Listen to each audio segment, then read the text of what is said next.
জানো, আমার বাবা আমার চোখ খুলে দিয়েছে। আমি তো ভুলেই গিয়েছিলাম বাইকের সাথে সাথে যে একটা বউ দরকার। তাহলে আমার বাইকের পিছনে কে বসবে? কেন বাইকের পিছু বসানোর জন্য তোমার ফ্রেন্ড আছে না? ফ্রেন্ডরা তো আছে, কিন্তু ওরা তো ছেলে ফ্রেন্ড, মেয়ে ফ্রেন্ড না। বাইকের পিছনে বসানোর জন্য একটা গার্লফ্রেন্ড দরকার। সে আমাকে জড়িয়ে ধরবে, আর আমি কিছুক্ষণ পর পর ব্রেক করবো, ধাক্কা লাগবে, আর আমাদের মধ্যে একটা রোমান্টিক মুহূর্ত তৈরি হবে। এখনই কেন তোমার বিয়ে করতে হবে? বন্ধুদের সাথে এখন মাস্তি করো। বিয়ে করার জন্য তোমার হাতের সামনে অনেক সময় রয়েছে, লাইফটাকে এখন এনজয় করো। আরো বিয়ের বয়স্কের বসে থাকে, বিয়ে যেহেতু করতেই হবে তাহলে দেরি করে লাভ কি? এখনকার ফিলিং আর তখনকার ফিলিংস তো সেম না। আমি না মিস করতে চাই না। তাহলে বিয়েটা করেই ফেলো।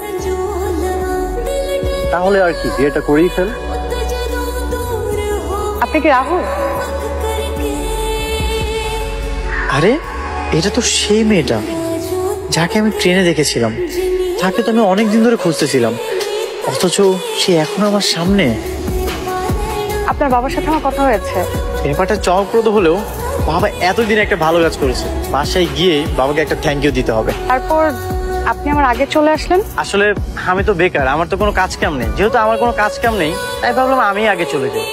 আর তাছাড়া মেয়েদেরকে তো সম্মান করা উচিত, ওয়েট করানো তো উচিত না। তাই আমি 30 মিনিট আগে চলে এসেছি। ধন্যবাদ মেয়েদেরকে সম্মান করার জন্য। আজকালকার ছেলেরা তো মেয়েদের সম্মান দিতেই চায় না, শুধু কথায় কথায় ওমেন্স বলে মিমস বানায়। তা আপনি তো বেকার, বিয়ে করে আপনি কিভাবে কি করবেন? আমাদের ফ্যামিলিতে কিন্তু তেমন মেম্বারও নেই, আমি আর আমার শুধু বাবা।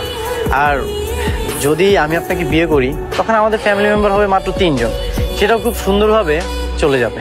আপনি সিরিয়াসলি আমাকে বিয়ে করতে চান? না বিয়ে করতে চাইলে কি আপনার সাথে আমি দেখা করতে আসতাম? তার মানে বিয়ের পর আমার হাজবেন্ড আমার দায়িত্ব নিবে না, আমার শ্বশুর নিবে? এটা কেমন দেখায়? কেন? আপনি তো একটা ভালো জব করেন, ভালো পজিশনও আছে। আপনি না হয় আপনার সংসারের দায়িত্বটা নিলেন। ও আচ্ছা, আমি সংসারের দায়িত্ব নিলে আপনি কি করবেন? আমি আর কি করব, আমার তো হাতে কোনো কাজ নেই, আমি তো বেকার। আর তাছাড়া আমার যেহেতু একটা বাইক আছে, কি আর করবো, বাইক দিয়ে ঘুরে বেড়াবো, ট্যুর দিব। আর